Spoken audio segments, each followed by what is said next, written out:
शाम दोस्तों, आपको मेरा YouTube चैनल रब और रू में बहुत बहुत स्वागत है। मैं हूँ दीपनंदा और आज हम आपको एक ऐसी कहानी सुनाने वाले हैं जिससे ना तो सिर्फ आपके रोंगटे ही खड़े हो जाएंगे पर रात का नींद भी डिस्टर्ब हो सकती है या फिर सपना भी आ सकता है और आप रात को बाथरूम जाने से भी डर सकते हैं।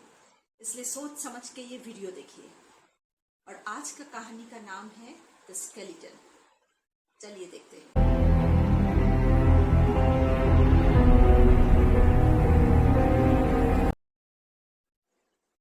ये घटना हम अपने एक चाचा से सुने थे जो कि मेरे पापा का कजिन होते हैं।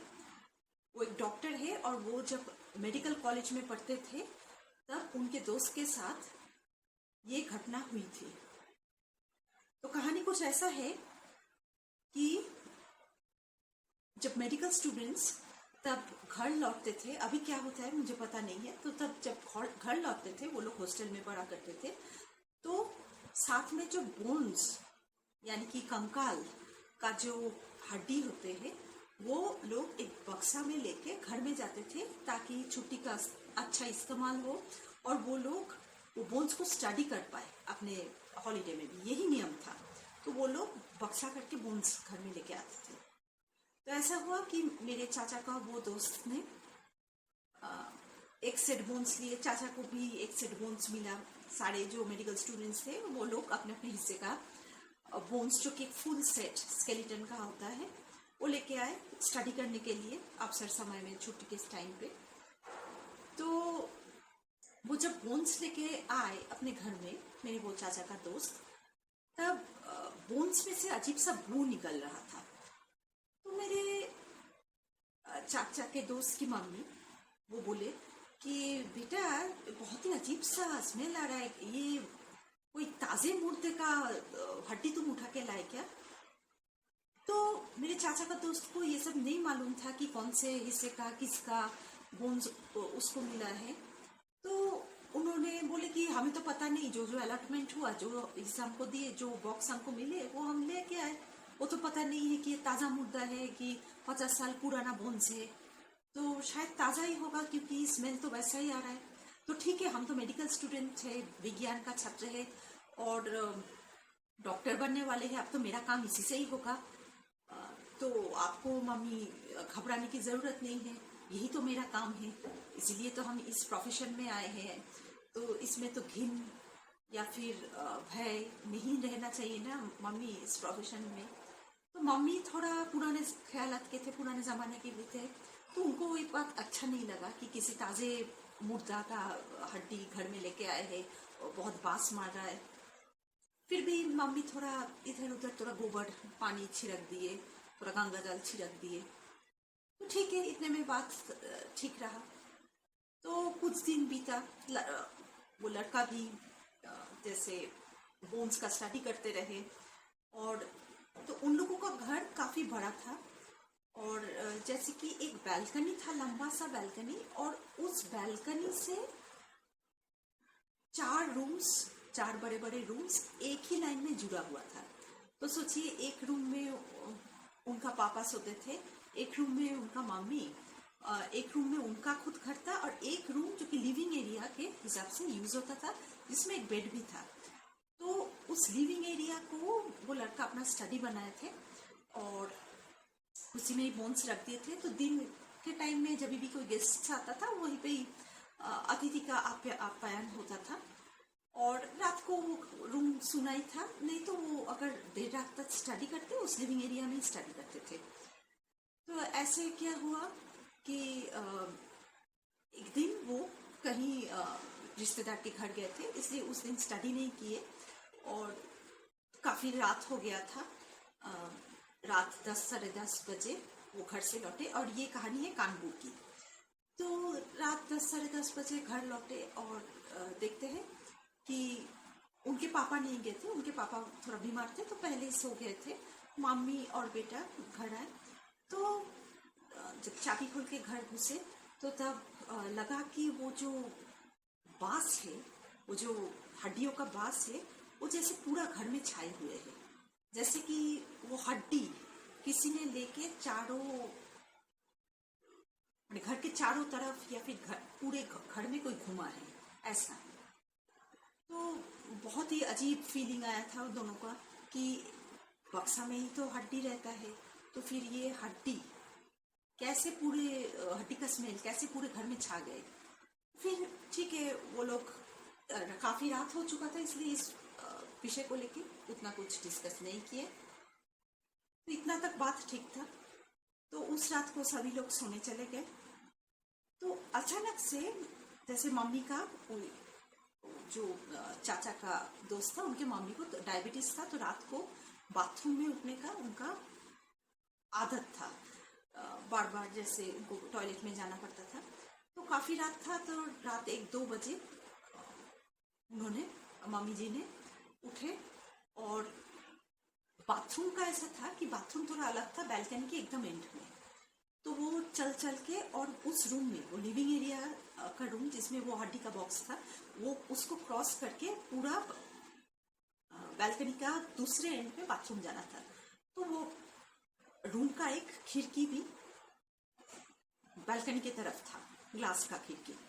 तो वो रात भर जैसे रात को वो बालकनी क्रॉस करके वो आगे निकलती रही, और अचानक से उस रूम में वो ग्लास खिड़की से वो जब क्रॉस कर रही थी, तब देखी जैसे कि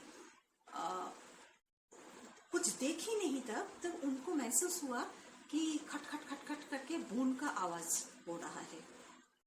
तो वो थोड़ी डर गई, क्या हुआ। फिर भी कुछ बोल नहीं पाई, चिल्ला भी नहीं पाई, क्योंकि पूरा उनको स्पष्ट ऐसा आवाज आता था जैसे कि हड्डी का फ्रिक्शन हो रहा है, ऐसा कुछ आवाज, जैसे कि कोई चल रहा है, हड्डी लेके कोई चल रहा है, ठक ठक ठक ठक। तो वो उन्होंने टॉयलेट नहीं कर पाई, जैसे वो बाथरूम तक नहीं पहुंच पाई, वो सीधा जहाँ थी अपने रूम में लौट के आई और अपने बेटे को उठाई, जे बेटा उठो, मुझे कुछ ठीक नहीं लगता है, मेरा कल्पना भी हो सकता है पर मुझे ठीक नहीं लगता है, पूरा बत्ती जलाओ, आओ मेरे साथ आओ, बैल्कनी का बत्ती जलाओ, देखो आओ। तो सब लोग उठ गए और दूसरे पास वाले रूम से उनके पापा को भी जगाए गए। तो सब लोग मिलके लिविंग एरिया में गए, और लिविंग एरिया में पहुंचते ही वो लोग देखे अद्भुत चीज, कोई हड्डी वड्डी बाहर नहीं था, हड्डी बॉक्स में ही था, पर बॉक्स जिस पोजीशन में रखा गया था उस पोजीशन में नहीं था। जैसे कि बक्सा से कोई छेड़छाड़ किया होगा, और बक्सा जो कि खटिया के नीचे रखा था, वो अभी सोफा के सामने आ पहुंचा है। किसने रखे हैं बोलिए, कौन रखे, किसी ने भी नहीं रखा। उनके पापा बीमार थे, तो पापा अपने आप सोए हुए थे, और वो लोग काफी देर तक घर लौटे थे, तो किसने रखे होंगे। तो ये देख के लड़का का भी बहुत थोड़ा अंदर अंदर भय होने लगा। तो किसी भी तरीके से वो लोग वो रात बिता दिए। फिर अगले दिन वो थोड़ा भूलने की कोशिश की कि पिछले रात को क्या हुए थे, और वो बोन्स लेके दिन के टाइम में वो जैसे स्टडी करने लगे। तो फिर दिन ढली, रात में फिर से रात हुआ, फिर से अभी जैसे लड़का काफी देर तक अभी स्टडी किए, रात 12-1 बजे तक स्टडी किए, सामने ही एग्जाम था। तो स्टडी करने के बाद बोन्स को वो फिर बक्सा के अंदर डाल के चले आए। तो ठीक है, चले आए। फिर क्या हुआ कि अभी वो जब टॉयलेट करके अपने रूम में जा रहे थे, फिर वही खटखट खटखट आवाज, जैसे कि बोन्स चल रहा है, ऐसा आवाज उनको मिला। फिर उनको अपने मम्मी का बात याद आया कि मम्मी भी तो यही बोली थी। फिर उनके हार्ट में जैसे कि हार्ट बीट बढ़ गया, और बहुत ही पैल्पिटेशन होने लगा, और पैर थरथरा के कांपने लगा कि पता नहीं उस रूम के अंदर क्या हो रहा है और वो क्या देखेंगे। वो एक विज्ञान का छात्र थे, पर फिर भी उनके अंदर एक इंसानी थे जो कि जानते थे कि हर एक चीज का विज्ञान समाधान नहीं कर पाते हैं, हर एक चीज का व्याख्या विज्ञान के पास नहीं हो सकता है। तो थोड़ा बहुत हिम्मत लेके वो फिर भी अपने कुतूहल में वो ग्लास वाली खिड़की से झांके अंदर, और जो देखे उससे वो बहुत ही हैरान हो गए। उन्होंने देखे कि वो बक्सा खुला हुआ था, और वो हड्डी दिख रहा था। और जैसे वो ग्लास विंडो में बाहर से थोड़ा ऑपोजिट बिल्डिंग का वो लाइट का रिफ्लेक्शन पड़ रहा था, इसलिए उनको थोड़ा गौर से देखना पड़ रहा था। और उसी में गौर से देखते देखते वो देखे कि एक आदमी जिसका घूम डाले बाल वो पीछे मुड़ के बैठा था, और वो जो हड्डियां है उसके तरफ वो गौर से देख रहा था। एक गौर से देख रहा था। वो आदमी खटिया में बैठा था, हड्डी का बॉक्स नीचे था, वो नीचे झुक के ऐसा देख रहा था। ऐसा लग रहा था कि वो हड्डी उसी आदमी का है। और आदमी काफी, जैसे ऐसा लगा कि थोड़ा डार्क कॉम्प्लेक्शन का ही होगा, घुंघराले बाल, और काफी अच्छे बिल्ड के ही थे। और उनके शरीर में थोड़ा घाव के निशान थे, जैसे कि कोई एक्सीडेंट का विक्टिम होगा, जैसे कि कोई लावारिस लाश होगा जो कि हॉस्पिटल में हैंडओवर किया जाता है ये सब काम के लिए, मेडिकल जांच के लिए, मेडिकल स्टूडेंट्स का टीचिंग पर्पस के लिए। तो उनके शरीर में ऐसा घाव था जैसे कि उनका पीछे का रीढ़ की हड्डी टूटा हुआ है, ऐसा थोड़ा बहुत ही घाव गहरा था। और ऐसा लग रहा था कि उससे खून भी एक टाइम में झड़ा, और वो खून अभी सूख चुका है। तो ये देखते उनका पसीना छूट रहा था, मेरे चाचा के दोस्त का पसीना छूट रहा था। और अचानक से वो अपने आप को बैलेंस नहीं कर पाए, और एक हाथ देके वो खिड़की में अपने शरीर को बैलेंस करने चाहे, खिड़की में आवाज हो गई।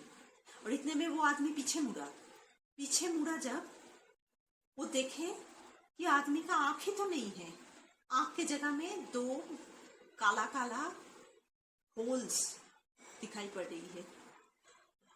ये देख के अभी और पता नहीं है मेरे चाचा के दोस्त का क्या हुआ। वो उधर की उधर गिरे, और शायद एक आवाज देके गिरे थे, क्योंकि उनके बीमार पापा जो कि पास वाले रूम में सोए हुए थे, उनके बीमार पापा और उनके मम्मी दौड़ के चले आए, और तभी उनको दोनों साथ मिलके उठाए और अपने रूम में लेके गए। सोचिए, उनका काफी देर ज्ञान नहीं आया, वो अज्ञान थे। अगले 10 दिन तक उनका बहुत बुखार था, वो अनाप शनाप बके जा रहे थे। और फिर उनके जीवन में ऐसा एक टाइम आया कि उनको मेडिकल स्टडीज छोड़ना पड़ा, क्योंकि बार बार उस आदमी का चेहरा उसके दिमाग में आता था, बार बार वो आदमी उसके सपने में आता था। एक अच्छा मेडिकल स्टूडेंट का इस तरह से करियर बर्बाद हो गया था। क्या सच है क्या झूठ है वो तो हमको पता नहीं है, पर यह भी सच है कि विज्ञान हर चीज का जवाब नहीं दे सकते हैं। अगर आपको ये कहानी अच्छा लगा है तो मेरे चैनल में सब्सक्राइब जरूर कीजिएगा, ताकि हम आपको और भी अच्छा कहानी सुना पाए। आज के लिए बाय, जय श्री श्याम वंस मोर।